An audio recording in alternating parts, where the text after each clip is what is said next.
This is back at project house number 2, and today we're going to work on demoing this bathroom, get everything ripped out of here. As you can see, we already got started a little bit, and it's in pretty bad shape. But we're just going to work on getting all this out today, so we can get working on getting new stuff in. This bathroom has really tall ceilings, 10 or 11 foot, and just look at the vanity toilet. We're going to start first with the vanity, get these disconnected, and then take the top off. And we had to get the top off first so we could access the screws holding it into the wall. Luckily, they didn't seem to really secure it to the base at all. It was pretty much just sitting there, so it made it really easy. So, took those two screws out, then ended up just cutting those valves off because they were put on after that went in. So now we've got that out, it's just going to lift her right up out of there, and the vanity's out of the way. It only takes a couple minutes. Now we're going to move on. Got the toilet took out. The one toilet bolt was stripped out up underneath, so I had to cut it off the saw. And we're going to leave that light there for a while just to give us some light. But now we got some of this drywall taken off, plaster, lath. We're going to work on getting the tub out. Got the faucet disconnected and all that out, as you can see right there. Got the shower spigot off, and it's just all plaster, a mix of plaster, lath, and drywall in here.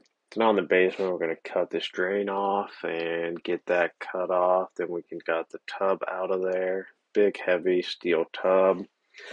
Was lucky to have a scrapper guy that I can contact, and he comes pretty quickly. So he showed up with the dolly, helped us get it out of there.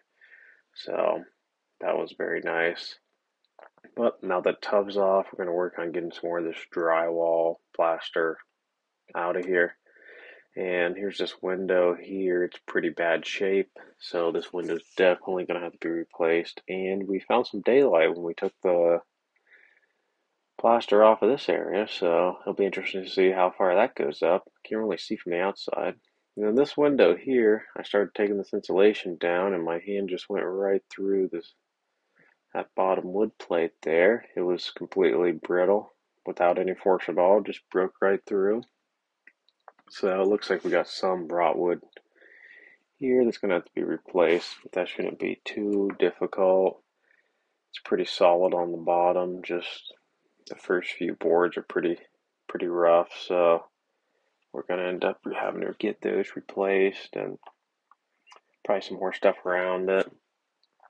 And then here's a look after we get the tub out. Got all the drywall and plaster taken out off. Took it all the way up to where the shower's going. You can see the lath on the one side, and this is a really old, so these 2x4s are actually 2 inches wide. And then over here we have newer ones that are 1.5 inches wide. And then found this little splice box in the wall. That was a nice little surprise. Really shouldn't have that covered up in the wall like that, so we're definitely going to have to look at pulling that out and getting that fixed up to code. It was just hidden back there behind the shower wall with no access. And then there you can see the little gap, and it goes clear up. So it's right in the corner outside. It's really tough to see from the outside, but from the inside you can see it pretty good with the daylight coming in. Then over here we just took the drywall out about 4 feet tall. It was pretty rough, so we get a look at what was all back there. And we're going to end up redoing all that. But I think the top part of the drywall we'll be able to leave in there. We're to see how it's coming, if we need to move it to run any of the electric or anything.